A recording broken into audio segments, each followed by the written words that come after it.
Alright, we're going to get to PC Cope 05. He says, how has Rock Band changed you and your family's lives? Also, do you think Rock Band is in it for the long haul, or will this concept of interactive music die within the next few years? Alright, so the deal is, let's take it one by one. How has Rock Band changed me and my family's lives?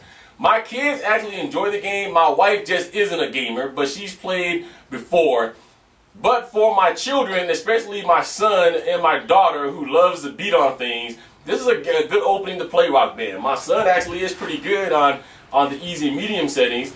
And it's also brought us together a little closer as a family. My daughter and my kids, and even my wife, though she doesn't play, loves to interact, and we love to get together and play the game. So it's done a lot for family unity since Rock Band has been out.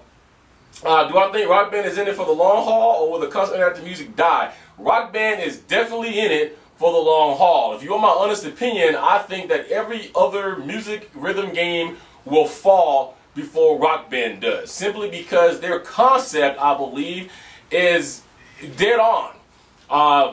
I'm not slamming any company, but if you look at the fact, and people's already said, oh, well, they're doing the same thing as Activision. No, they're not, meaning Activision is dropping new games all the time. We just got Guitar Hero 3, then came Guitar Hero World Tour, not Guitar Hero Metallica, then you had Guitar Hero Decades. Now we got 2 or 3 other Guitar Hero games coming out, 2 this year. I think one is called, I can't remember off the top of my head because I haven't written down, but I think one's called Guitar Hero All-Stars or something like that. So you're paying $60 a game within 2, 3, 4 months of each other. Rock Band decided not to release a third part this year because they're building up their library. And to be honest, just by dropping new songs, in my opinion, is making the game newer, and it is becoming a brand new game. People say they're doing the same thing because they're coming out now with Rock Band the Beatles and then their PSP game. But that's, for one, Rock Band Beatles is a whole different concept. It may have Rock Band imagery or carry a Rock Band name to a degree, but that is something that's between Harmonix and Apple, not computers, but Apple, the music company for the Beatles, and Paul McCartney and Yoko Ono. This is all be a whole different thing. It's completely centered around the Beatles. They haven't even released yet if this is going to be something that's going to be able to be put into Rock Band. Okay, and if they want to release a portable game, why not? Guitar Hero has done it. It's not the same thing. So I do think that they are in it for the long haul, and I don't think interactive music is going anywhere. There's artists now, right now, that is doing nothing but releasing their albums digitally. That's all they're doing. You can't get the album unless you get it digitally. My Aunt Naya, if you can't find her album that's released in '95 in the stores, if you go to iTunes and type in Naya, you can buy her album. So I think interactive music is going to be around for a very, very, very long time, and it's not going to die anytime soon. Alright, our next question is going to come from Basketball 414. His question simply was, where the hell is Paiste? He's meaning, what happened to Paiste Cymbals? Paiste Cymbals is still around. They are just not considered to be in the top 2 anymore. The top 2 cymbals out there right now is Zildjian and Sabian.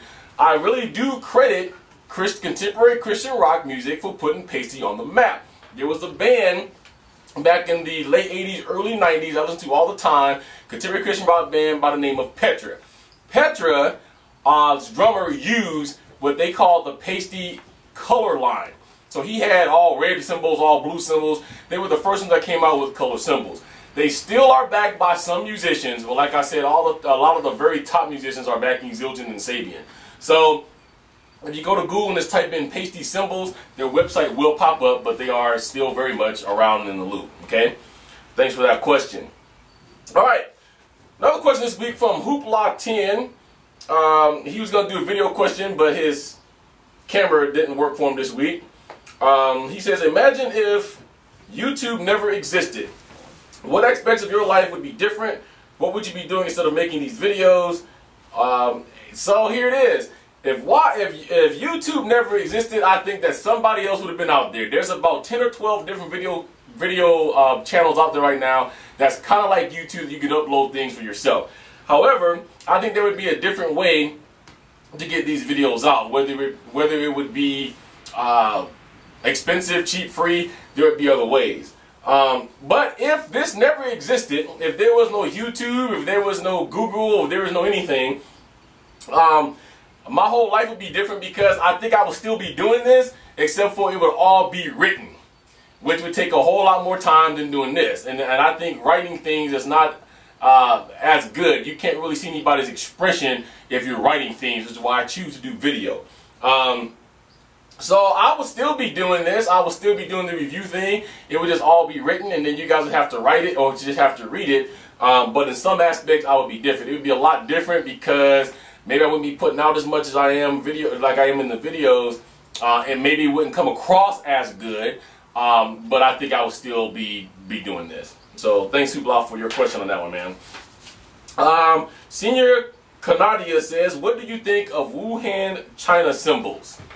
I think they're pretty decent. They're not top of the line China cymbals by any means, but I do actually own a Wuhan China cymbal. Wuhan China cymbal is actually, it looks very unique.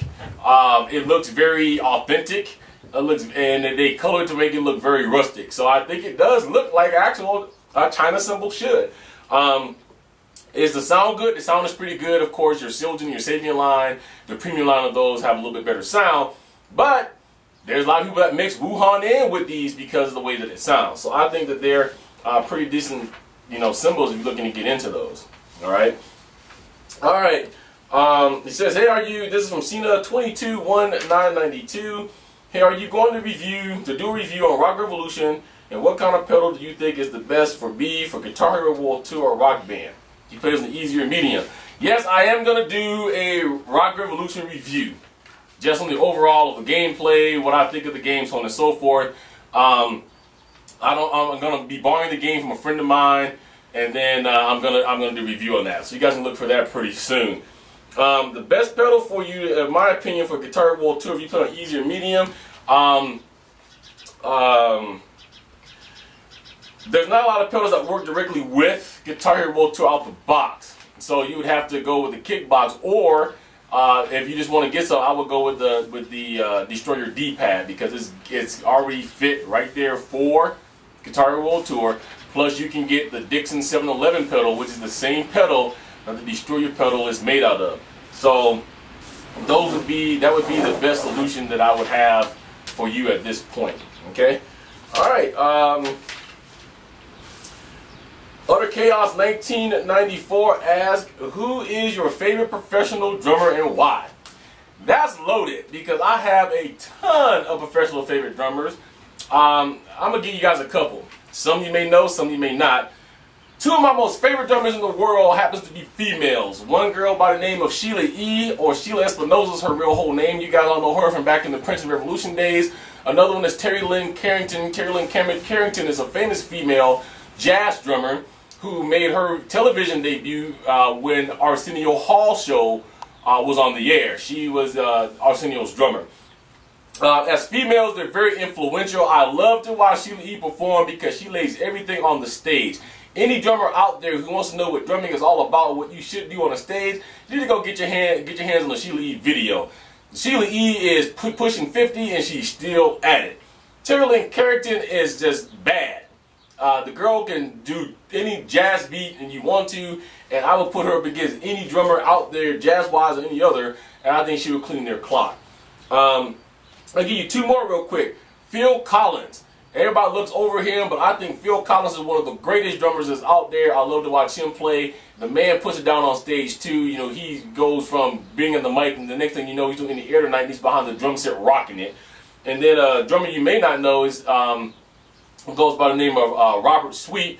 Robert Sweet, with his brother Michael Sweet, was in a band back in the 90s by the name of Stryper. Stryper was a contemporary Christian hard rock band, and I think that he was pretty phenomenal.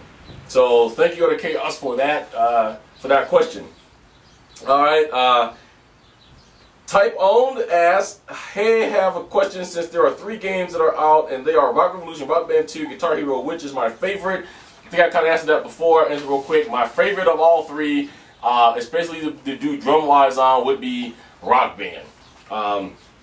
I do like certain things about Guitar Hero World Tour, Guitar Hero Metallica, being, you know, I do love the guitar parts on that, but drumming wise, it would be Rock Band.